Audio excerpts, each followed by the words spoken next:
네, 안녕하세요, 여러분. 주식 알려주는 여자, 주식 누나입니다. 5월 2일 월요일 아침, 우리가 잠든 사이 밤새 미국 증시에선 어떤 일이 있었는지 체크해 드리도록 하겠습니다. 네, 지난주 금요일이죠. 뉴욕 증시 급락하면서 마무리가 되었습니다.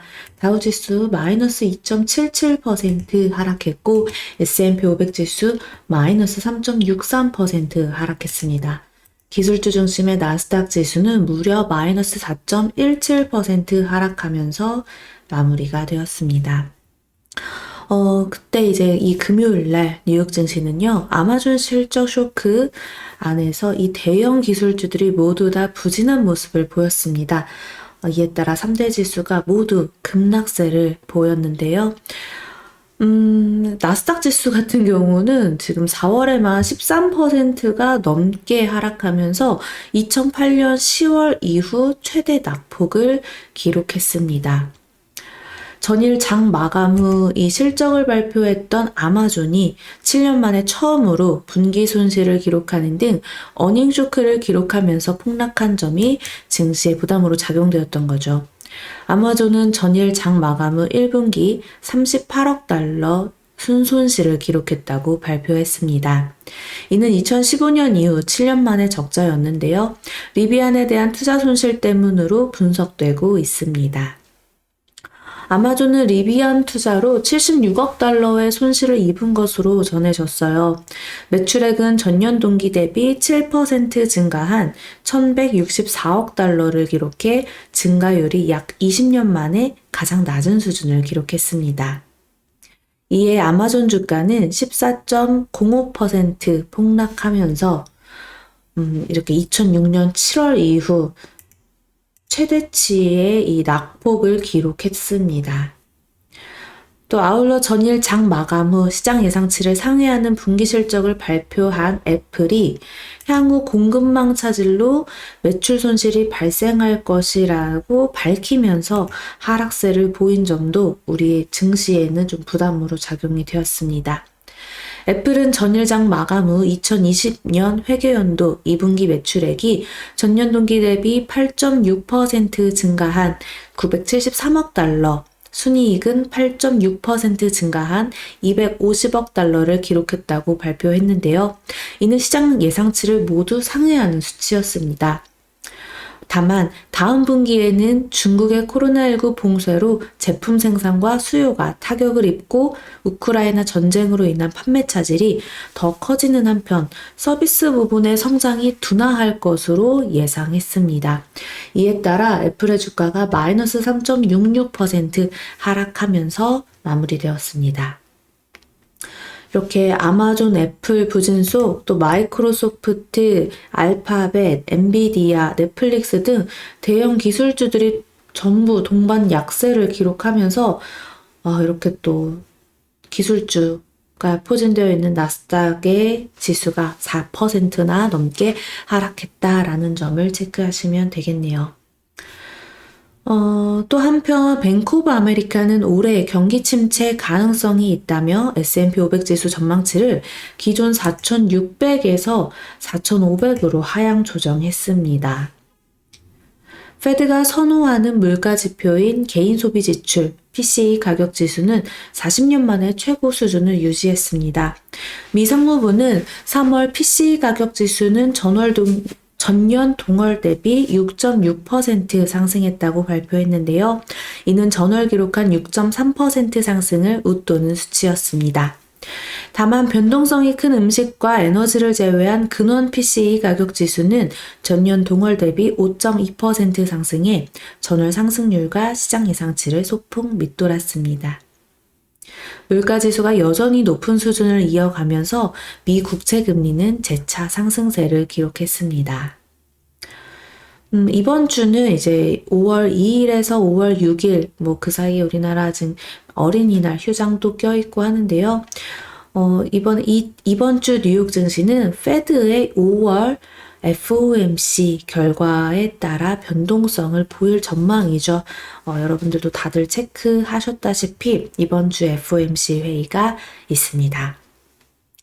관건은 연준이 긴축을 얼마나 강하게 강행하느냐, 이거에 따라 좀 달려 있는데요. 5월 FOMC에서는 사실상 50 베이시스 포인트 금리 인상이 확실시되고 있어요.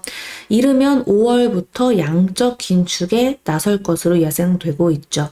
시장이 예상치 못했던 서프라이즈는 사실 없을 것으로 보이는데 일각에선 연준이 5월 이후에 이 회의에서 50bp를 넘어서는 이른바 자이언트 스텝을 단행하거나 5월, 6월, 7월에 연속적으로 큰 폭의 금리 인상을 단행할 수 있다는 전망도 제기되고 있습니다. 게다가 또 이번 주 후반에는 미국의 고용 지표가 발표됩니다. 미국의 강력한 고용시장 여건이 연준의 공격적인 긴축을 가능케 하는 요인이라는 점에서 이 관련 지표에 주목하게 될 것입니다. 이번 주 꼭 체크해 봅시다. 또 화이자, AMD, S&P 글로벌, 에어비앤비, 스타벅스 등의 기업 실적 발표도 이번 주에 계속 이어질 거고요. 또 시기적으로 사실 5월은 항상 증시가 좋지 않은 달로 꼽혔죠. 그래서 투자자들의 투자 심리를 위축시키는 게 아니냐는 우려도 나옵니다. 월가에는 sell in May라는 말이 있어요. 5월엔 팔아라 라는 말인데 역사적으로 다우지수의 수익률이 항상 이 5월에서 10월에 부진했고 11월에서 4월에는 좋았다. 이런 흐름 때문에 나온 말이었는데요. 지금은 뭐 사실 5월이 되기 전에 4월에 너무 안 좋았기 때문에 과연 5월은 진짜 어떻게 움직일지 걱정 반 또 어느 정도 좀 잡히지 않을까 하는 또 기대 반 요렇게 보고 있습니다. 이번에 출렁일 때 이게 과연 새로운 매수 포인트의 이 중요한 시점이 될지 아닐지 우리가 계속 흐름 체크하면서 공부하면 좋겠어요. 이제 국제 유가도 한번 체크해 볼게요. 중국 코로나19 봉쇄 조치, 장기화 우려 등에 좀 유가는 하락하는 모습입니다. 오늘부터 우리나라는 이제 마스크 해제가 되는데 참 뭔가 아이러니하죠. 이 흐름이 어떻게 될지, 중국에선 언제까지 봉쇄 조치가 될지, 그리고 그 타격이 우리 글로벌 증시에 어떤 타격이 또 끼쳐질지 우리가 계속 주목해야 되는 부분이지 않을까 싶습니다. 그래서 6월 인도분 가격, WTI 6월 인도분 가격은요, 전거래일 대비 0.57달러, 마이너스 0.64% 하락한 104.69달러에 거래 마감되었고, 여전히 계속 100불 이상 치에서 움직이고 있다라는 점 체크하시면 되겠네요. 업종별로 보면 애플을 비롯해서 인텔, AMD, 엔비디아 그 전에 좋았던 반도체 지수 있죠? 필라델피아 반도체 지수의 상승분 역시 또 고스란히 반납하면서 정말 하루 좋고 하루 안 좋은 그런 흐름이 나오고 있습니다. 그 중에서 이제 계속 밸류에이션에 따라서 움직이는 흐름이 좀 보이고 있으니까요. 우리나라에서 과연 이 삼성전자가 지난주 금요일날 외국인과 기관의 양매수로 머리를 아주 세게 오랜만에 저점 잡고 만들어냈습니다. 무려 4%나 상승하는 흐름이 나타났는데 과연 오늘 그 상승을 이어서 만들어줄지 아니면 또 주춤 쉬어가는 흐름이 나올지 체크하면 좋겠어요. 사실상 밸류에이션을 따져봤을 때 지금 삼성전자 매우 저평가되어 있는 건 맞잖아요. 그러니까 우리가 지금 구간에서는 또 천천히 지켜보면서 또 슬금슬금 살금살금 조금 사모아가는 구간은 또 매력적으로 보여지지 않을까 싶습니다. 물론 장기 투자를 했을 때 가능한 이야기니까 삼성전자는 절대 단기 투자가 아닌 장기 투자로 접근하시기를 추천드릴게요. 네, 오늘 계속 이렇게 다 종목을 봐도요, 미국 주식 지난주 금요일날, 이것저것 할 거 없이 다 빠졌습니다. 네. 오늘 과연 우리나라장은 어떻게 이 타격을 좀 받을지, 왜냐면 금요일날 우리나라장은 좋게 흐름이 마무리가 됐었거든요. 지수 모두 1%대 상승하면서 외국인 기관 수급으로 만들어졌던 지수였습니다. 특히 삼성전자, SK하이닉스 등 반도체 쪽에서 끌어올렸는데, 오늘 다시 이걸 상승분을 고스란히 반납할지 아니면 버텨줄지 매우 중요한 포인트가 될 듯 합니다. 외국인의 수급 꼭 체크하면서 오늘 장에도 우리 1시에 만나서 공부할게요. 오늘 월요일장 시작인데 다들 너무 이제 걱정하지 마시고 우리 5월 시작 산뜻하게 출발하길 바라면서 비록 마이너스 장이라고 한다 해도 절대 쫄지 말고 우리 계속해서 공부해 나가요. 오늘 장도 화이팅입니다. 우리 이따 만나요.